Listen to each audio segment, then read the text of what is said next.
Dengan adanya persoalan 20 PMI yang di Myanmar ini, nah ini perlu kita panggil BP2M untuk kita bicarakan lagi ya. Sebaiknya bagi kawan-kawan yang ingin berangkat ke luar negeri harus secara prosedural ya, harus dibawa di bawah pengawasan dari negara, dalam hal ini pemerintah, sehingga ketika terjadi sesuatu ya, negara bisa hadir di tengah masyarakat untuk memberikan perlindungan. Sudut Dengar Parlemen. Halo, apa kabar pendengar radio dan penonton TV Parlemen, serta pendengar RRI? Jumpa lagi dalam program Sudut Dengar Parlemen, podcast yang selalu mendengar persoalan dari sudut yang sebenarnya. Bersama saya, Aminatul Prisa, yang akan mengajak Anda membahas dan mengungkap persoalan tentang tenaga migran Indonesia.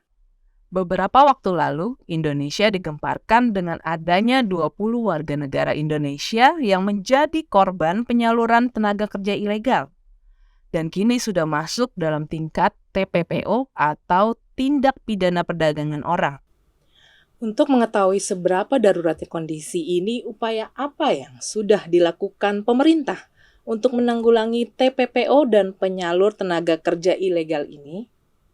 Langsung saja kita akan berdiskusi dengan narasumber kita pada podcast SDP kali ini.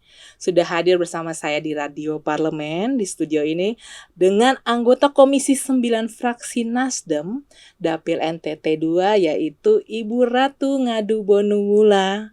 Selamat datang Ibu. Selamat pagi, Tapi Ami kami. biasanya manggilnya Mama Ratu. Jadi Iya, nggak apa-apa nih Ma, nggak Ami apa-apa. panggilnya Mama aja ya. Karena sudah terbiasa. Oke. Oke, Mama apa kabarnya? Kabar baik, Amin. Syukurlah Mama. Oke Mama, ini kan masih masa reses ya Ma ya? Iya, benar. Masih masa reses. Kemarin Mama waktu di Dapil, gimana Ma? Apa saja yang sudah ditemui? Ya, memang saya maksimalkan benar ya, kembali ke dapil, keliling, permintaan masyarakat cukup tinggi untuk kita kunjungi ya. Ya. Dan memang saat kunjungan ya banyak hal yang ditemui gitu. Ternyata memang masyarakat masih sangat membutuhkan perhatian pemerintah pusat. Baik. Ya. Perhatian kami sebagai anggota DPR RI bagaimana bisa mengawal ya aspirasi mereka, karena memang banyak sekali kekurangan di daerah ya. Oke. Pertama, mungkin infrastruktur juga masih, terus listrik ya memang sangat dibutuhkan, Ya. air bersih, dan juga banyak hal lain lagi yang memang perlu penanganan dari pemerintah pusat. Bagaimana respon konstituen Mama waktu Mama datang ke Dapil? Respon konstituen, ya mereka sangat senang banget dan sangat senang mengharapkan banget, ya. sangat mengharapkan ya kalau bisa sih sering-sering saya turun, tapi kan sayang kan ada dibatasi dengan jadwal kami harus kembali bersidang, Yes. untuk rapat-rapat ya, tapi memang sangat antusias karena memang beberapa hal yang sudah kami kerjakan Ya. bersama dengan pemerintah pusat dan itu ternyata sedikit menjawab kebutuhan masyarakat di tingkat akar rumput. Oke, Iya. baik. Oke Mama, hari ini kita akan berbincang-bincang tentang tenaga migran Indonesia. Bagaimana ini mau menanggapi adanya TPPO, tindak pidana perdagangan orang, Iya. warga negara Indonesia di Myanmar. Nah, di mana ternyata Myanmar bukan salah satu negara dengan Tujuan, penempatan iya. migran. Gimana, Ma? Iya, kita bicara terkait dengan TPPO atau trafficking atau perdagangan orang. Saya Yes. pikir ini kejahatan kemanusiaan. Ya. Ya, ini nggak Benar. boleh terjadi gitu ya. Dan kita lihat sendiri beberapa waktu yang lalu di Myanmar ada 20 orang warga negara Yes. Indonesia. Betul. Saya pikir pertama karena memang Myanmar bukan menjadi daerah penempatan PMI, tapi ini kok bisa tembus ya? Ya. Ini menjadi persoalan. Ya. Saya pikir memang perlu kehati-hatian, perlu pengawasan sehingga tidak terjadi hal serupa ya. Ya, Tapi betul. kita tahu bahwa memang beberapa waktu yang lalu udah banyak sih korban TPPO, trafficking dan Ya. lain sebagainya. Nah, ini Ya. memang sampai dengan hari ini kok masih ada ya. Ini memang perlu ada pengawasan ekstra ketat dari pemerintah sehingga tidak ada korban-korban berikutnya. Karena memang Ya. kita bicara tentang TPPO itu kejahatan kemanusiaan itu nggak boleh terjadi. Ya. Ya apalagi saya yang dari NTT ya, saya Ya. merasa cukup banyak Ya. warga NTT yang menjadi korban trafficking atau Baik. TPPO. Baik. Nah, ini memang menjadi konsen yang perlu diperhatikan bersama oleh Ya. pemerintah dan oleh negara. Baik. Oke Mama, kenapa ya ada alasan bagi masyarakat NTT sendiri memiliki minat yang cukup tinggi untuk bekerja menjadi pekerja migran? Ya, memang ini kalau kita melihat selama ini ya, minat dari masyarakat NTT itu cukup tinggi. Pertama karena tekanan ekonomi. Oke. Saya sudah, coba, keliling ke masyarakat bertanya, ternyata memang faktor ekonomi ini memang menjadi persoalan ya. Ya. Selain itu memang, mereka, kepingin merubah hidup gitu ya, tapi Oke. apa daya kesempatan kerja nggak ada. Sehingga ini yang memotivasi masyarakat untuk berangkat ke luar negeri ingin Iya. menjadi, pekerja migran Indonesia. Namun sayangnya banyak yang berangkat secara non prosedural Ilegal ya, Mbak, ilegal betul. ya, Iya. karena memang informasi mereka tidak tahu Iya. ya, kurangnya sosialisasi dan lain sebagainya. Mereka juga, mau jalan pintas, Iya. nggak mau berpikir bagaimana secara prosedural sehingga jika terjadi sesuatu itu negara ada untuk mereka gitu. Nah, Iya, ini iya. memang ya kita tidak bisa salahkan juga kadang-kadang karena tingkat SDM yang masih sangat rendah. Tapi semangat untuk mendapatkan rupiah tinggi, ya karena memang Benar, tekanan benar. hidup. Nah ini Iya. yang memang kita perlu carikan solusi, tapi saya pikir sudah ada beberapa solusi sehingga memang agak menekan sedikit. Namun masih ada celah bagi masyarakat khususnya di Nusa Tenggara Timur untuk berangkat ke luar negeri tapi secara non prosedural atau ilegal. Oke. Jadi mah dengan adanya kasus Myanmar ini ya, Iya. sekarang masyarakat Indonesia kan mulai sadar tuh kalau human trafficking ini nyata Iya. dan cara perekrutan yang sistematis dan terpercaya. Iya, benar. Lalu bagaimana mau melihat lemahnya pengawasan kita? Bagaimana dengan peran BP2MI sendiri? Iya, benar ya. Ini masih ada celah ya. Jadi Iya. ya kita juga tidak bisa ini ya menyangkali ya, memang masih lemah sehingga masih ada temuan-temuan ya atau masih ada PMI yang berangkat secara ilegal. Nah, ini yang perlu kita perhatikan ke depan, perlu ekstra pengawasan ya. Iya. Jadi mulai dari tingkat istilahnya dari pemerintah daerah tingkat bawah, di tingkat desa pun perlu ada pengawasan ya. Jadi Iya. perlu ada pengawasan secara ketat terkait masyarakat yang melakukan pergerakan keluar daerah. Ini harus diawasi. Kadang-kadang gini, mereka keluar dengan alasan mengunjungi keluarga, berlibur, tapi Iya, benar. ada modus kan agar gampang Bekerja. diizinkan, Iya. padahalnya nanti sudah ada oknum tertentu atau istilahnya agent tertentu Iya. yang sudah menunggu mereka gitu. Nah, ini juga memang perlu antisipasi ya oleh pemerintah. Nah, sekarang memang BP2MI sudah bergerak melakukan pengawasan. Hanya saja memang kalau di tingkat di provinsi ada BP2MI, tapi di tingkat kabupaten ini masih kurang ya. Iya. Nah, ini memang masih melekat dengan Dinas Tenaga Kerja. Oke. Sehingga pengawasan ini memang masih lemah dan memang kita tahu anggaran sangat rendah. Ya, anggaran di BP2MI sangat rendah. Nah, ini yang memang kami dorong juga bagaimana tambahan anggaran buat BP2MI sehingga pengawasannya lebih ekstra ya. Iya. Dan lebih kuat lagi untuk melakukan pemantauan ya. Jadi ini terkait dengan BP2MI. Nah, sekarang ini pengawasan sudah berjalan, hanya memang masih sangat lemah gitu.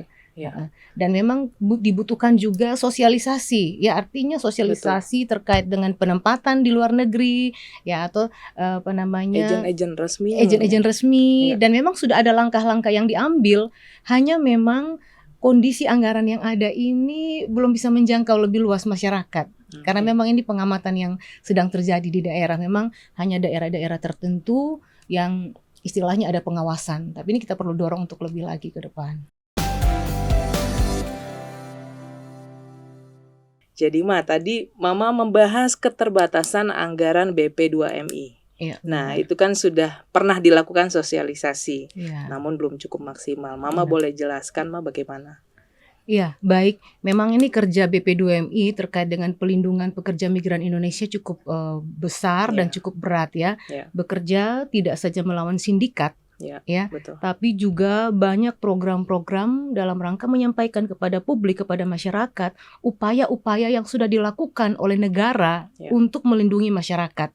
Contohnya terkait dengan penempatan. Ini sudah banyak negara yang bekerja sama ya. Iya. Nah, sedangkan ini kan masyarakat tidak tahu negara Nah, mana saja iya, yang betul. memang dibuka kanalnya untuk bisa bekerja sama. Nah, ini Iya. kan perlu disosialisasikan Iya, ya. betul sekali. Sehingga masyarakat tahu saya itu bekerja di mana dan ada pemantauan dari negara. Itu yang pertama. Yang kedua, terkait dengan sosialisasi program-program yang dilakukan oleh pemerintah dalam proses perizinan, Iya. ya perizinan. Ini ada sebenarnya, ya sudah diatur dalam Undang-Undang Nomor 18 Tahun 2017, ya seperti apa kontribusi negara. Contohnya mempersiapkan mereka sebelum berangkat. Jadi mereka bukan berangkat saja sebagai tenaga kerja, tapi betul. tenaga kerja profesional Profesional. yang memiliki keahlian. Sehingga mereka juga punya salary yang bagus, tapi sayangnya kan mereka nggak pernah berpikir ke sana, ya. Ini ada programnya bagaimana pelatihan, bagaimana daerah berperan, ya. Dari desa juga berperan, daerah. Nah, ini kan masyarakat tidak tahu terkait dengan undang-undang ini. Jangankan masyarakat, kabupaten pun belum melaksanakan secara maksimal terkait dengan regulasi ini. Nah, ini memang perlu disosialisasikan. Ya, saya bersyukur di NTT kita sudah sempat sosialisasikan, tapi memang belum masif sampai ke bawah, ya. Nah, ini memang yang masih menjadi kendala karena keterbatasan anggaran, ya keterbatasan anggaran sehingga tidak bisa menjangkau masyarakat lebih banyak lagi, ya sehingga kadang-kadang contohnya kita cuma bisa menjangkau 150 orang, ya.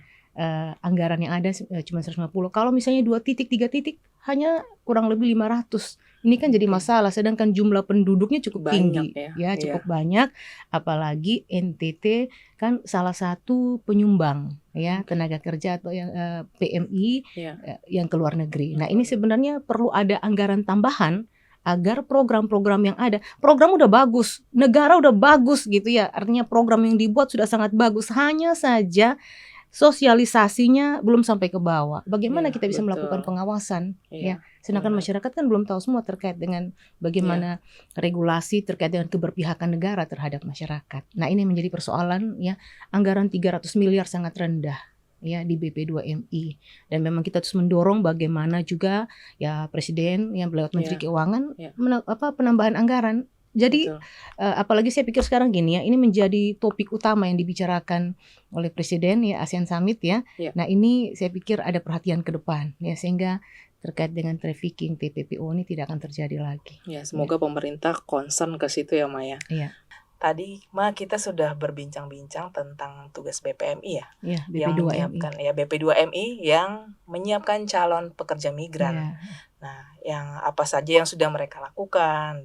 Nah, di sini apa sih peran Kementerian Tenaga Kerja sendiri? Bagaimana, Ma? Iya, baik. Kalau BP2MI itu ya terkait penempatan juga mereka lakukan sosialisasi negara-negara penempatan, ya. Nah, kalau Kemenaker juga ini memfasilitasi, ya. Jadi menyiapkan calon-calon PMI ya untuk diberangkatkan ke luar negeri, minimal mereka punya skill, ya. Jadi mereka dilatih keahlian-keahlian sesuai dengan tujuan negara atau tujuan kebutuhan di sana, ya. Jadi mereka diperlengkapi. Nah, itu sudah banyak yang dilakukan, ya, baik itu BLK besar, ya, yang dibangun oleh Kementerian Tenaga Kerja maupun BLK komunitas, ya. Nah, tujuannya ini untuk bisa menjangkau, ya. Jadi ya luar biasa juga Kemenaker setiap tahunnya kurang lebih 1000 BLK dibangun, ya, sampai ke pelosok-pelosok, bahkan ya kami yang sampai di daerah istilahnya ya di desa pun sudah ada BLK sehingga bisa menjangkau masyarakat untuk mereka berlatih dengan instruktur yang standar, alat-alat yang standar dan mengikuti uji kompetensi ya berstandar SNI sehingga ketika mereka ke luar negeri atau mereka bekerja itu diterima oleh dunia usaha dan dunia industri baik di dalam negeri maupun di luar negeri. Baik. Jadi kondisi BLK di daerah tuh sudah sesuai standar ya, Maya? Ya, ada beberapa sih ada yang peralatannya sudah zaman dulu ya. Contohnya sekarang kan udah motor matic, tapi masih dulu Honda Civic kayak gitu. Hasil kami kunjungan, hasil pengawasan, baik kunjungan spesifik, kunjungan komisi, memang masih ada BLK dengan peralatannya yang zaman dulu gitu ya, tidak terupdate gitu. Nah, kita bersyukur memang ini kondisinya karena keterbatasan anggaran di daerah. Tapi pemerintah pusat sudah mengambil langkah untuk bisa menyelesaikan ya. Jadi beberapa BLK yang tidak mampu dikelola oleh daerah itu bisa diambil alih oleh pemerintah pusat. Tapi harus ada persetujuan dari pemerintah provinsi maupun DPR ya. Setelah kalau sudah diambil alih oleh pemerintah bisa lakukan intervensi baik itu peralatan, baik itu upgrade skill daripada pelatih ya, sehingga benar-benar setiap masyarakat yang berlatih itu mereka mengikuti perkembangan zaman atau terupdate skill-skill mereka gitu sesuai dengan kebutuhan. Itu sudah ada di beberapa daerah. Contohnya di Nusa Tenggara Timur juga seperti itu. BLK yang lalu tidak mampu dikelola udah diambil alih take over oleh pemerintah pusat. Ini yang langkah-langkah yang diambil ya. Selain itu kalau khusus BLK komunitas yang ada hari ini, ya kita apresiasi sama Kemenaker karena BLK-nya semua terstandar, peralatannya terstandar, instrukturnya juga dilatih sesuai standar, bahkan ada program untuk reskilling dan upskilling. Meningkatkan skill mereka ketika mereka pulang berlatih, standar dari hasil didikan juga sesuai dengan kebutuhan dunia usaha dan dunia industri. Mereka antusias sekali berarti ya Maya mengikuti pelatihan-pelatihan tersebut. Sangat antusias gitu ya. Hanya memang kita berharap ini dia bisa berjalan cukup baik ya. Kenapa? Karena kalau hanya 2 tahun mendapat pendampingan dari pemerintah pusat atau dari Kemenaker, sayangnya nanti mungkin tahun ketiga mereka mungkin belum mandiri. Jadi mungkin masih didampingi dulu oleh pemerintah pusat sampai benar-benar lembaganya sudah bisa mandiri, baru dilepas untuk mereka bisa mandiri untuk perekrutan tenaga kerja. Memang selama ini masih di bawah pengawasan Kementerian Tenaga Kerja. Biasanya programnya itu berapa lama, Mah? Programnya itu satu program misalnya ya pelatihan komputer itu ada standarnya. Ada berapa puluh jam yang harus ditempuh dengan kompetensi-kompetensi yang harus terpenuhi. Itu udah ada kurikulumnya. Baik. Cuman memang masih terbatas, satu gelombang cuma 16 orang gitu. 1 tahun cuma 2 paket pelatihan. Nah, ini mungkin bisa ditambahkan lagi ke depan sih kalau kami berharap dari kementerian bisa untuk lebih lagi. Semoga semakin dibantu lah. Iya, benar. Oleh pemerintah ya, Maya. Oke Mah, kan waktu itu ada salah satu kru TV Parlemen pernah mengikuti tim pengawas DPR tentang PMI ke Kelantan, Malaysia. Nah, di mana ada kasus seorang PMI yang akan dihukum mati karena membunuh majikannya padahal dia membela diri. Wilfrieda Soik berasal dari NTT. Ya, yang ternyata oleh agen yang memberangkatkan sudah memalsukan usianya. Itu bagaimana Mama melihat peristiwa ini? Ini bukan satu kali ya terkait pemalsuan dokumen, sudah berkali-kali. Bahkan saya sudah pernah menemukan, itu beberapa tahun yang lalu saya temukan di bandara anak-anak kecil, usia masih remaja ya. Tapi mereka itu akan diberangkatkan ke luar negeri dan itu memang kita sudah langsung pulangkan mereka ya. Nah, terkait dengan Wilfrieda Soik ini yang nampak di publik ya. Karena pemalsuan dokumen ya, ternyata memang anak-anak kecil mungkin masih di bawah umur, emosionalnya belum tahu bagaimana gitu ya. Jadi dampaknya seperti itu. Nah, ini pemalsuan dokumen sudah banyak sekali terjadi sehingga memang perlu pengawasan ya sampai ke tingkat desa. Ya sampai kadang-kadang gini, orang tua dikasih uang 500.000. Jadi data anak bisa dipalsukan. Ya, nah ini sekarang memang kami minta, saya ketika turun juga saya minta pemerintah daerah juga dan BP2MI tadi punya list ya agen-agen yang bisa memberangkatkan yang memang resmi, yang resmi oleh pemerintah sehingga ketika mereka keluar masuk kampung, jelas mereka punya surat tugas ya, jadi masyarakat juga tidak tidak ragu-ragu ya jika ingin mengirimkan anaknya untuk bekerja ke luar negeri ya. Betul. Dan memang pemalsuan dokumen masih terjadi. Apalagi gini Mbak, satu kasusnya masalahnya gini. Di desa itu kan buat KTP. Kadang-kadang ini kan sekarang kan kalau urusan KTP kan urusan pusat ya dengan Dukcapil. Udah keluar NIK, tapi NIK-nya itu belum disinkron. Inquiry. Gitu. Nah, ini jadi masalah juga gitu ya. Jadi agak mudah orang untuk melakukan pemalsuan karena kan dia berangkat NIK-nya kan belum diverifikasi gitu. Bahaya banget ya memang. Iya, memang ya udah banyak sih di daerah ya, apalagi di daerah-daerah terpencil ya. Jadi kan pahlawan devisa ini sepertinya memiliki kelemahan dalam perlindungan gitu ya Maya. Karena agen-agen ilegal ini semoga aja ya pemerintah semakin ketat lagi dalam pengawasan agen-agen ilegal. Nah, apa langkah yang akan diambil oleh Komisi 9 terkait hal ini, Mah? Adakah rencana untuk memanggil BP2MI dalam rapat dengar pendapat?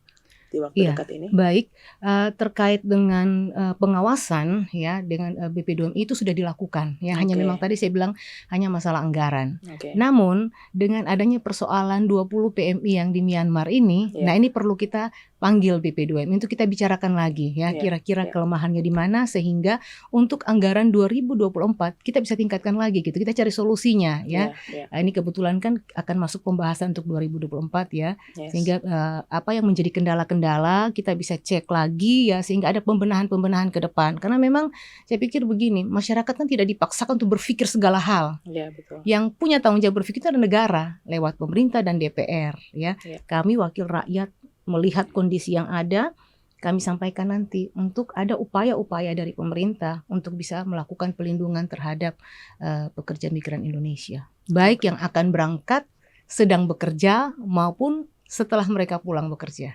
Oke, Iya. ya, siap Mama. Ini ada yang terakhir Mama, apa pesan baik untuk masyarakat maupun sikap yang seharusnya pemerintah ambil untuk antisipasi dan penyelesaian dalam kasus ini? Ya, baik kalau, pesan saya kepada masyarakat ya, sebaiknya, bagi kawan-kawan yang ingin berangkat ke luar negeri harus secara, prosedural ya, harus di bawah pengawasan dari negara, dalam hal ini pemerintah. Sehingga ketika terjadi sesuatu ya, negara bisa hadir di tengah masyarakat untuk memberikan perlindungan. Dan ini yang sering saya himbau kepada, warga saya, konstituen saya, kadang-kadang gini, mereka berangkat non prosedural, ketika mereka punya masalah, kadang ada yang udah hilang kontak kurang lebih 20 tahun Iya. ya, kadang-kadang ada yang meninggal, sakit. Saya gimana caranya mau berkomunikasi dengan kawan-kawan di BP2MI atau atas ketenaga kerja untuk mencari, melacak mereka gitu ya. Betul, Untungnya ketika mereka meninggal, mereka berada di rumah sakit, misalnya, di Malaysia Timur atau di mana gitu ya, di hospital, kita bisa lacak keberadaan mereka. Tapi kalau mereka hilang tanpa jejak, nah ini agak sulit ya. Iya, Jadi betul. sebaiknya masyarakat yang ingin berangkat ya harus secara prosedural di bawah pengawasan pemerintah. Oke. Agar mudah untuk dikontrol ya, Ya. karena nanti kan pasti pemerintah akan, melihat sudah berapa jumlah yang masuk ya, yang ke luar negeri, terus setiap tahun pasti akan dicek ya Ya. oleh negara ya, keberadaan mereka. Oke. Gitu. Baik Mama Ratu, terima kasih banyak sudah berbincang-bincang pada Sama-sama, Sudut Dengar Kak Parlemen Tami. kali ini. Iya. Oke, harapan kita semua semoga pemerintah semakin concern dan serius dalam menyelamatkan para pekerja migran Indonesia yang terkena kasus di tempatnya bekerja. Baik, saya Amilatu Prisa beserta seluruh kerabat kerja yang bertugas pamit undur diri. Terima kasih atas perhatian Anda dan sampai jumpa di Sudut Dengar Parlemen selanjutnya.